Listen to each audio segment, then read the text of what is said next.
Hello students, स्वागत है आपका मेरे इस यूट्यूब चैनल में। तो कैसे हैं आप सब? आई होप कि आप लोग मेहनत कर रहे होंगे। इसी तरीके से पढ़ते रहिए, मेहनत करते रहिए। तो बच्चों, आज के इस क्लास में हम लोग सॉल्व करेंगे एक्सरसाइज 3.4 के क्वेश्चन, जो कि इन्वर्स फाइंड आउट करने से रिलेटेड है। मैट्रिक्स का इन्वर्स कैसे फाइंड आउट करना है, इस पर हमने डिटेल डिस्कशन किया है लास्ट क्लास में। एलिमेंट्री ट्रांसफॉर्मेशन की मदद से हम किसी मैट्रिक्स का इन्वर्स निकालते हैं, अगर इन्वर्स एग्जिस्ट करता हो तो। हालांकि इन्वर्स एग्जिस्ट करता है या नहीं, ये अभी हम लोगों ने नहीं सीखा है कि कैसे उसको चेक करना है। ये डिटर्मिनेंट जब पढ़ेंगे तब हम लोग डिस्कस करेंगे। यहाँ पर हम किसी स्क्वायर मैट्रिक्स का इन्वर्स निकालते हैं with the help of either row transformation और कॉलम ट्रांसफॉर्मेशन। इसके लिए क्या करना होता है, अगर कोई स्क्वायर मैट्रिक्स ए दिया है तो हम इसे लिखते हैं A equal to A I types या ए इक्वल टू आई ए, ऐसे लिखते हैं, क्योंकि हम किसी भी मैट्रिक्स को आइडेंटिटी मैट्रिक्स से मल्टीप्लाई कर सकते हैं।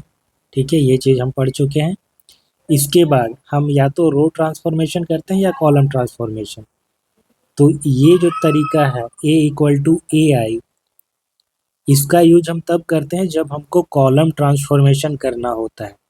जो कॉलम ट्रांसफॉर्मेशन हम मैट्रिक्स ए में अप्लाई करते हैं, सेम चीज़ मैट्रिक्स आई में अप्लाई करते हैं।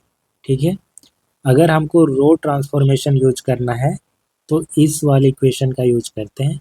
ए में जो रो ऑपरेशन लगाएंगे, सेम ऑपरेशन हम यहाँ मैट्रिक्स आई में लगाते हैं।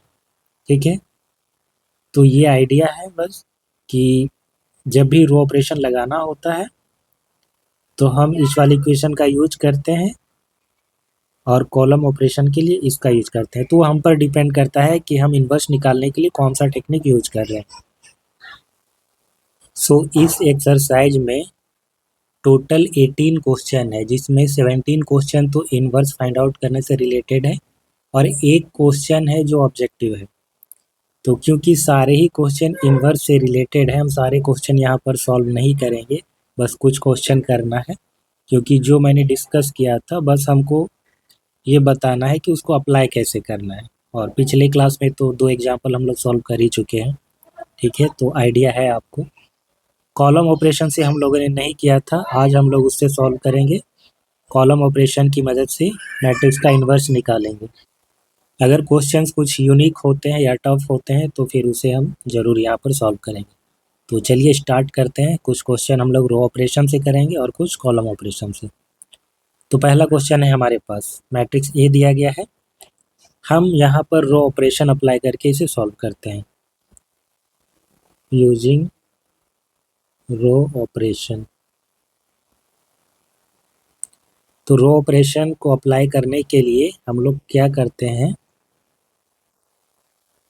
ए मैट्रिक्स को हम ऐसे लिखते हैं A equal to I A, मतलब pre multiplication by identity matrix. A को हमने पहले आइडेंटिटी मैट्रिक्स से मल्टीप्लाई कर दिया, इसको बोलते हैं प्री मल्टीप्लिकेशन। अगर इधर मल्टीप्लाई करते तो इसको बोलते हैं पोस्ट मल्टीप्लिकेशन।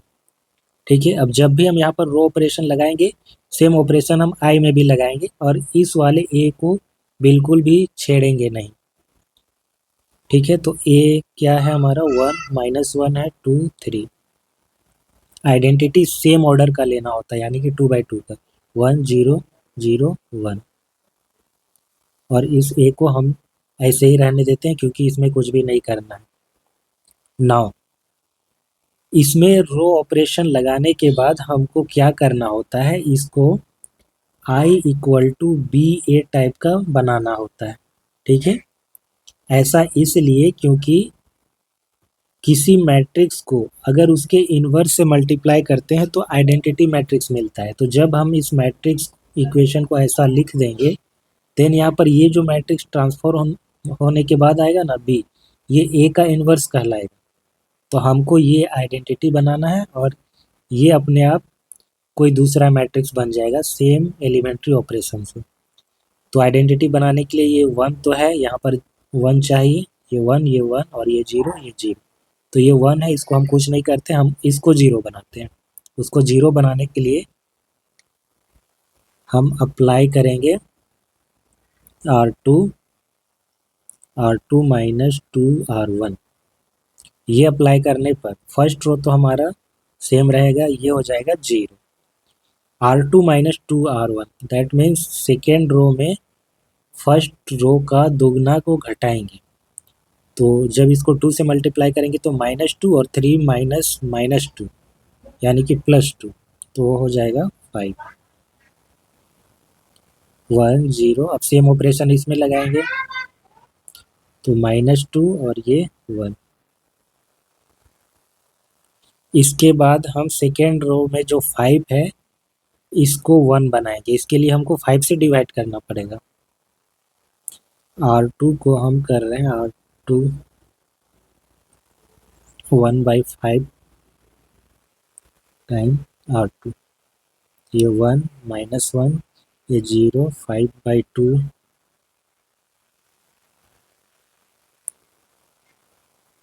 ये 1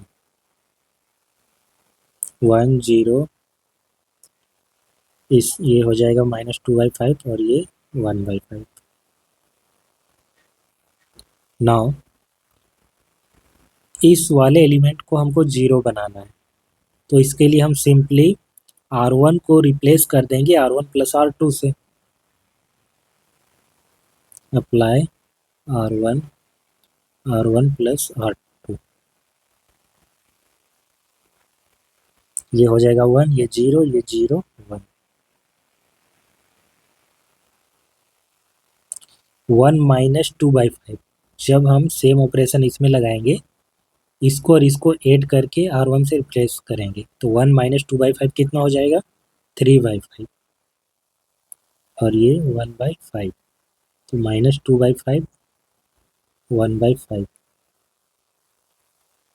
अब ये हमारा बन गया आइडेंटिटी मैट्रिक्स, ये कोई मैट्रिक्स B बन गया ट्रांसफॉर्मेशन से, और ये A। तो यहाँ पर A का जो इन्वर्स होगा वो कहलाएगा मैट्रिक्स B 3/5 1/5 -2/5 1/5। ये इस मैट्रिक्स का इन्वर्स निकला। इसके बाद हम लेते हैं question number 5। A equal to 2 7 1 4, और इसका इन्वर्स हम निकालेंगे बाय कॉलम ऑपरेशन।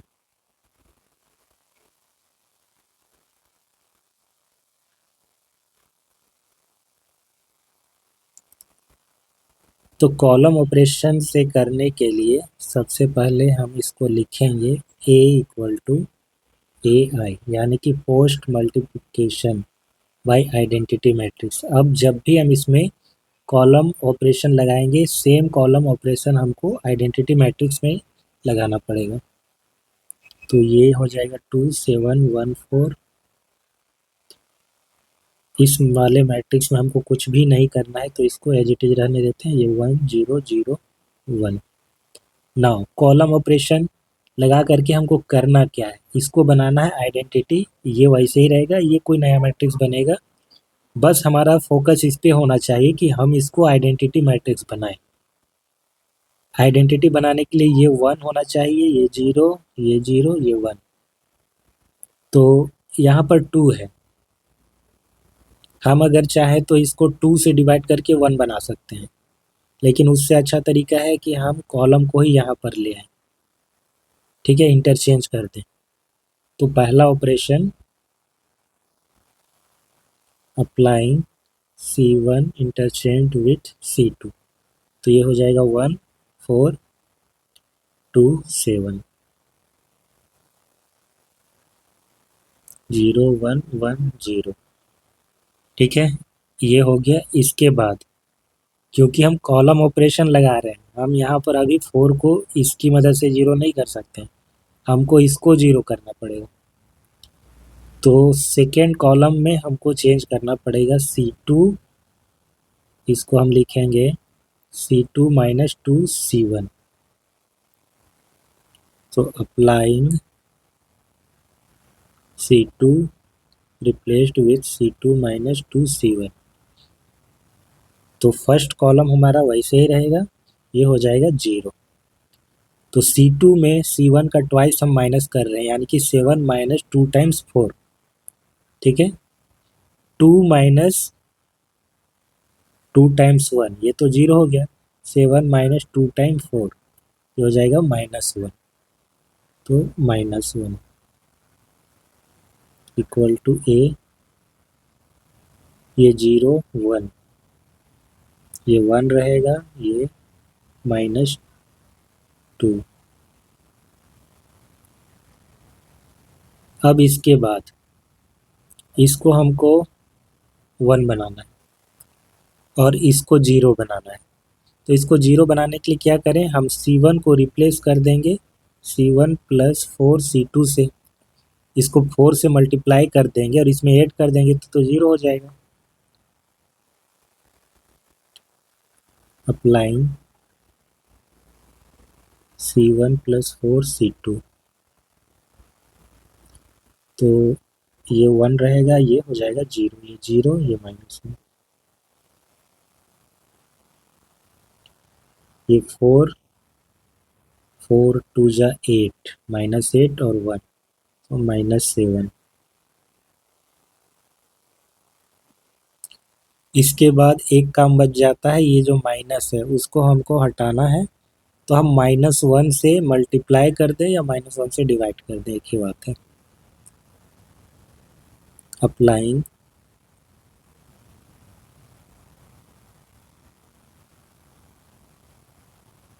C2, तो ये 1 0, ये 0 1, ये बन गया आइडेंटिटी। ये 4 -7, ये हो जाएगा -1, ये बन जाएगा 2। तो ये हमारा आइडेंटिटी मैट्रिक्स, ये A और ये B, जैसे इम्प्लाइज ए का जो इन्वर्स होगा वो हमारा मैट्रिक्स B, जहाँ पे B इक्वल टू होगा 4 -7 -1 2। इसके बाद हम लेते हैं क्वेश्चन नंबर 11। यहाँ पर मैट्रिक्स दिया गया है 2 1 -6 2। क्वेश्चन पे कहीं पर भी मेंशन नहीं है कि हमें एग्जैक्टली कौन सा रो ऑपरेशन लगाना, कौन सा ऑपरेशन लगाना, रो या कॉलम ऑपरेशन। तो ये कम्प्लीटली हम पर डिपेंड करता है कि हम क्या चूज करें। अगर स्पेसिफाई कर देता है कि रो ऑपरेशन से कीजिए तो फिर आपको वही करना चाहिए। कॉलम ऑपरेशन बोलता है तो आप वही करेंगे। अगर नहीं बोलता है देन आपको पिक करना होगा कि हम ऐसा कौन सा ऑपरेशन वाला चूज करें, रो ऑपरेशन ले या कॉलम ऑपरेशन ले, जिससे हमारा काम आसान हो जाए। ठीक है, दोनों में सेम तरीके से नहीं होता है। हो सकता है कि रो ऑपरेशन ईजी हो, उससे जल्दी आपका इन्वर्स मिल जाए। हो सकता है कि कॉलम ऑपरेशन में ज़्यादा टाइम लगे, है ना। 3x3 ऑर्डर में वैसे भी ज़्यादा टाइम लगता है। इस मैट्रिक्स को ध्यान से देखिए, यहाँ पर ना 1 यहाँ पर है। हम चाहे तो इसको डिवाइड करके 1 बना सकते हैं, ठीक है, डिवाइड करके 1 बना सकते हैं। लेकिन सोचिए अगर हम यहाँ पर कॉलम ऑपरेशन लगाएं, तो कॉलम ऑपरेशन लगाने के लिए हम क्या करेंगे फिर, ये तो यहाँ पर है ना। फर्स्ट कॉलम में 1 तो है बट नीचे है, हमको यहाँ 1 चाहिए। तो अगर हम 2 से डिवाइड कर देते हैं फर्स्ट कॉलम को, तो उससे क्या होगा, यहाँ पर बन जाएगा 1/2। थोड़ा सा काम हमारा मुश्किल होगा उससे। और इस वाले कॉलम में कहीं 1 है नहीं, ठीक है। 1 बना सकते हैं डिवाइड करके इसको, लेकिन इसको हम यहाँ पर कैसे लाएंगे, नहीं ला सकते हैं ऐसे। इसको हम यहाँ पर लाएंगे with the help of row operation. तो यहाँ पर ना रो ऑपरेशन ज़्यादा सूटेबल लग रहा है, क्योंकि इस 1 को यहाँ पर शिफ्ट कर सकते हैं अगर हम दोनों ही रो को एक्सचेंज कर दें तो। दूसरी बात कि हम इसमें भी 2 से डिवाइड करके इसको 1 बना सकते हैं, ये -3 हो जाएगा। तो यहाँ पर कोई फ्रैक्शन नहीं मिल रहा है हमें। तो रो ऑपरेशन इस केस में ज़्यादा सूटेबल है, इसीलिए हम लोग चूज करेंगे row operation, by row operation. तो A इक्वल टू हम लोग क्या लिखेंगे, IA, मैट्रिक्स हमारा 2 1 -6 2, आइडेंटिटी मैट्रिक्स 1 0 0 1, और इस वाले मैट्रिक्स को एज इट इज छोड़ दें। यहाँ पर हम क्या करेंगे, सेकेंड और फर्स्ट रो को इंटरचेंज करेंगे। Applying R1 interchange with R2, तो ये होगा हमारा 1, ये हो जाएगा 2, ये 2 -6, ये 0 1 1 0। इसके बाद हमको सेकेंड रो में इसको 0 बनाना है। Applying R2 replaced with R2 -2 R1, तो first row as it is रहेगा, ये हो जाएगा 0, -6 और -2 2 जा 4, तो ये होगा -10।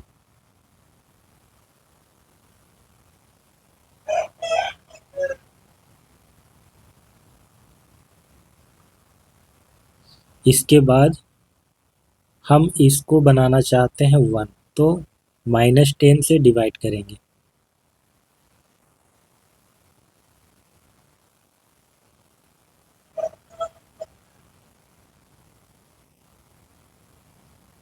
वन 2, ये 0, ये 1, 0 1, ये -1/10, ये 1/5। इसके बाद लास्ट काम बचता है इसको 0 बनाना, तो इसमें हम 2 से मल्टीप्लाई करके इसमें सब्ट्रैक्ट कर दें। सो R1 replaced with R1 -2 R2, 1, ये 2, ये 0, तो ये 0, ये 0, ये 1, सो R1 -2 R2। इसको जब हम 2 से मल्टीप्लाई करेंगे तो 0 माइनस माइनस प्लस हो जाएगा, 2/10, तो 1/5 होगा, 1/5। नाउ 1 -2/5, ये होगा 3/5, -1/10 और ये 1/5।